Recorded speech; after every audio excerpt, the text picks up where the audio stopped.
Good afternoon.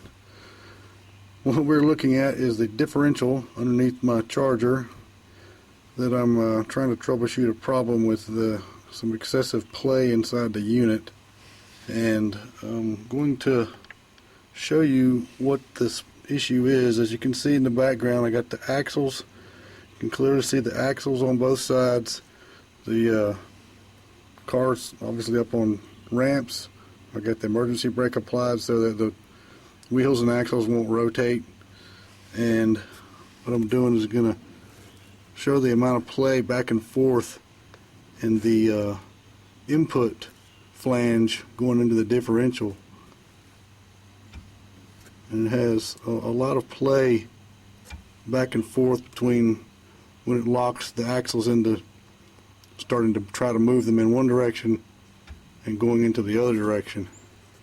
So you can hear that clunk in there too.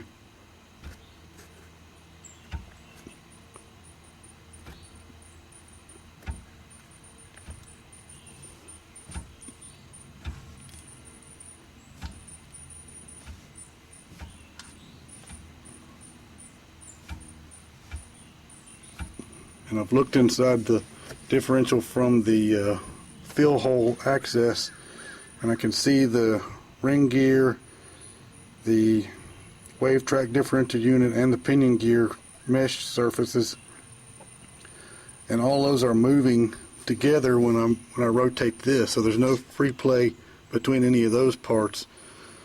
So in my opinion, the extra amount of slack is coming from inside the Wavetrac unit itself when it rotates to try to translate the motion to the axle gears.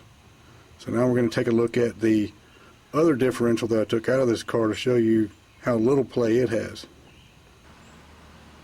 Okay, we have my other differential mocked up on the garage floor, and I've got the axles, the spare set of axles out here. I'm holding them as best I can from rotating, just to take the easy slack out of them. And now I'm going to rotate this, and you see as I rotate it, there is no large amount of play before the axles start rotating also. And the other unit, I could move it that much and I'd get no movement from the axles at all. And this is the standard open type differential, so it has a different gear arrangement inside, but nevertheless the other unit shouldn't have that much play in it. You can hear the small clicking here. That's just the backlash between the ring and the pinion gear.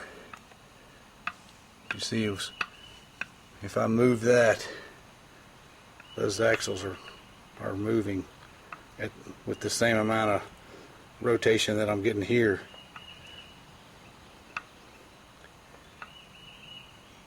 There's obviously something way too loose inside that other unit that I need to get checked out. Alright, we have this other differential out of the car, and I've cobbled up a way to lock the axles so that they won't rotate. So I got a block of wood with spindles, hubs in them, and the axles in there with some people standing on the weights or on the wood. So now we're going to look at how much play this pinion flange has back and forth. So it's basically the same amount that was in the car.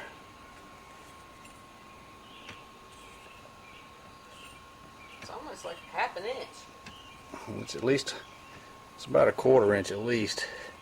If I get down here so I can see it a little bit better. And that's no moving in the axles. The axles are staying still. And you can hear that thumping inside the housing when it does that.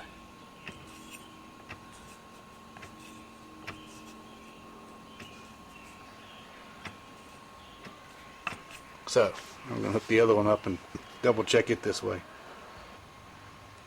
Now we got the original differential that I took out of the car that still has the open type differential in it, and so we're going to do the same test with this one.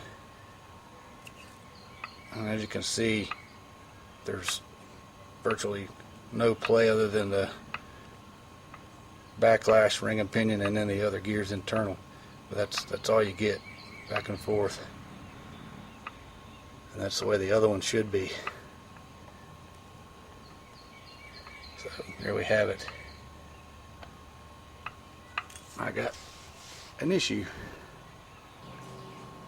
Alright, this morning I got the differential back cover off, where I can look and see if anything's obvious going on inside the differential unit. And just one thing I noticed is that the little helical cross gears in here seem to have a lot of play in them. If we zoom in right here, you can see when I move the axle back and forth on one side, just the movement of the axle itself runs that helical gear has to move quite a bit before it starts locking into the gear in one direction or the other. And if you multiply that by both the left and the right axle doing the same thing, then you know, that adds up to a lot of movement between both sides of the carrier, trying to get the rotation out to the axles. You see I'm moving the axle quite a bit here.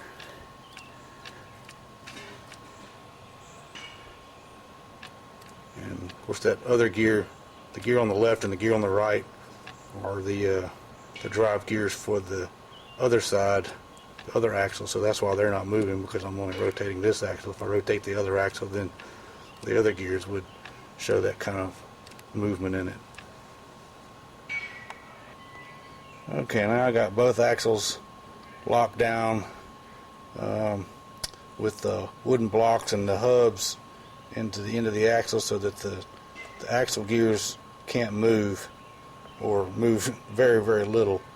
And I'm moving the pinion, rotating it back and forth at that 1/4 inch of slack, just so you can see how much the differential of the carrier unit moves, and that those gears actually are, you know, moving before they stop, and the axle gears, you know, they lock into the axle gear interface.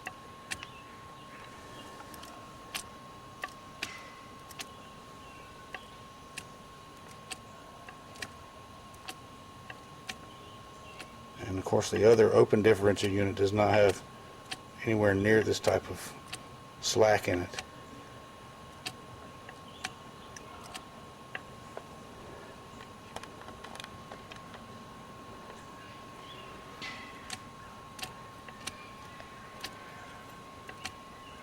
So I got my axles here. I got a wooden block with you know, 5 holes cut in it to put the hubs in. And I got my other differential in that tub. That's 80 plus pounds sitting on that axle.